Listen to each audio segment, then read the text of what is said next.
আমাকে কেউ একজন আমাদের সাবেক সহযোদ্ধা সে আমাকে গালিগালাজ করছে, আমাকে নিয়ে পচা পচা পোস্ট দিচ্ছে, তো এখন আমি কি বলতে পারি বলেন? এখন সে আমাকে বলতেছে, এখন আমি কি করতে পারি? এখন তাকে আমি থামাবো কিভাবে বলেন? আমি তো আমি আমি সিম্পলি বলি, আমাদের এখানে আপনার হলো যেই বলছে চলে যাব, আমরা তাকে গোল্ডেন হ্যান্ডশেক করে বিদায় দিয়েছি যে ভাই ঠিক আছে যান, আপনি সমস্যা নেই, বিপদে আপদে স্মরণ করেন, আমরা দেখি আপনার পাশে থাকার চেষ্টা করব, এইটুকু বলে চলে যাই। এখানে তাকে চলে যাওয়ার কারণে কখনোই না, এখান থেকে যখন ফারুক হাসান চলে গেছে আমরা কখনোই ফারুক হাসানকে নিয়ে আজে বাজে উল্টাপাল্টা নোংরা পোস্ট আমরা করিনি।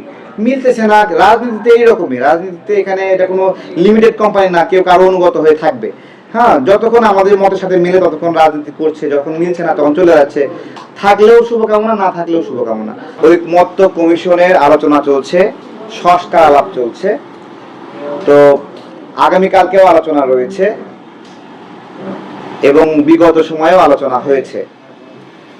আমরা এই বিষয়ে প্রতিক্রিয়া জানানোর জন্য আপনাদেরকে ডেকেছি, আপনাদের সহযোগিতা চেয়েছি। আমাদের কাছে একটা বিষয় সামনে এসেছে যে আওয়ামী লীগের কিছু সহযোগী সংগঠন সংস্কার আলোচনায় ছিল। বাংলাদেশ গণঅভ্যুত্থানের পরবর্তী সময়ে যেভাবে ব্যাপকভাবে রাজনৈতিক পদায়ন হয়েছে, এই যে এনসিপির ছেলেপেলেরা বিভিন্ন পদায়ন করেছে, নিয়োগ বদলি করেছে, এই গণঅভ্যুত্থান পরবর্তী সময়ে এইটাই জুলাই স্পিরিটকে আঘাত করেছে। জুলাই স্পিরিট বলে না, জুলাই স্পিরিট ওইটাই জুলাই স্পিরিট, যে আমি অসৎ হব না, আমি লুটপাট করব না, আমি নিয়োগ বাণিজ্য করব না, আমি বদলি বাণিজ্য করব না।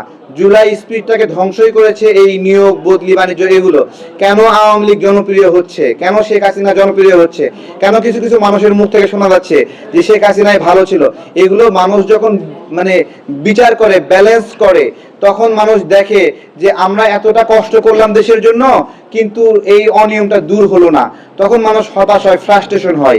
একটা খারাপ মানুষের কাছ থেকে তো মানুষ খারাপই প্রত্যাশা করে, কিন্তু ভালো মানুষগুলো যখন তারা আবার খারাপ হয়ে যায়, তখনই মানুষের মধ্যে ওই হতাশাটা কাজ করে। সামাজিক যোগাযোগ মাধ্যমে জাতীয় নির্বাচন পিছানোর জন্য বিভিন্ন তৎপরতা আমরা আগে থেকেই দেখছি। তো এখনো ওই যে আগে স্থানীয় সরকার নির্বাচন আর পরে জাতীয় নির্বাচন, বিভিন্ন তৎপরতা আছে, এগুলো থাকবে। এবং এই কাজটাতে জামাত খুব ভালোভাবেই এটা করছেন, ঠিক আছে। আমি তাদেরকে বলবো যে আপনারা আপনাদের যে সক্ষমতাটুকু আছে ওইটা দিয়ে নির্বাচনের প্রস্তুতি নেন। আপনারা করছেন, ভালো করছেন, কিন্তু জাতীয় নির্বাচন পিছানোর কোনো কথা বললেন না। লন্ডনে যে বন্দোবস্ত হয়েছে, এই বন্দোবস্তটা কিন্তু আপনাদের দেওয়া স্টেটমেন্টের উপর ভিত্তি করেই করেছে, কিন্তু সেইখানে যদি আপনারা আবার যদি এটাকে মিসগাইড করার চেষ্টা করেন, হ্যাঁ, এটা তো আপনাদের কমিটমেন্ট ছিল, আপনারা চেয়েছেন প্রধান উপদেষ্টার কাছে যে রমজানের আগে নির্বাচন। আপনাদের চাওয়া বিষয়েই এখন সবাই ঐক্যমত হয়েছে, এখন দেখতেছেন আপনাদের অসুবিধা হচ্ছে। আপনাদের কি কি অসুবিধা হচ্ছে সেগুলো কারণ ব্যাখ্যা করেন, ঠিক আছে। শুধু এনসিপি না, এভাবে বললে হবে না। বাংলাদেশে প্রত্যেকটা রাজনৈতিক দলেই নারীর রাজনীতি নিরাপদ নয়, এবং এখানে নারীরা অনেক হ্যারাসমেন্টের শিকার হয় প্রত্যেকটা দলেই এটা হচ্ছে। এখানে একজন নারী যদি রাজনীতিতে আসে, তাকে 10 জন পুরুষ মিলে ইনবক্সে নক করে, আপনি সুন্দর, আপনি ভালো, এই নানাভাবে মোহিত করার চেষ্টা করে। তাহলে একজন মেয়ে 10 জন পুরুষের মেসেজ কিভাবে ট্যাকেল দিবে চিন্তা করতে পারেন।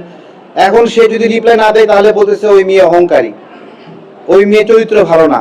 তো এইখানে এটা শুধু এনসিপির দোষ না, এনসিপির এই যে গাছ লাগানোর কেলেঙ্কারি ঘটনা আমি নিন্দা জানাই, ঠিক আছে, কিন্তু এটা শুধু এনসিপির দোষ না, সামগ্রিক রাজনৈতিক পরিমণ্ডলে অবস্থাটা, নারীদের কর্মের পরিবেশ খুবই ভালো না, এটা আমি বলছি আর কি। বেশি গাছ লাগাও, সমস্যা নাই। হ্যাঁ, সবুজ বাংলাদেশ বিনিময়ের প্রজেক্টে নামছে, তারা জনসংখ্যা বৃদ্ধি করবে বাংলাদেশের, কিন্তু এটা বৈধ উপায়ে করতে হবে। গাছ লাগানোর কিছু নিয়ম আছে, শরিয়া মানতে হয়, ঠিক আছে। সেগুলো কখন গাছ লাগাতে হয়, কোন সিজনে লাগাতে হয়, সামাজিক বিষয় আছে, পরিবারের সম্মতি নিতে হয়, এগুলো অনেক বিষয় রয়েছে, ঠিক আছে। কাজী অফিসে যেতে হয়, তাদেরকে বরং এইসব বিষয়ে প্রশিক্ষণ নেওয়ার অনুরোধ করব।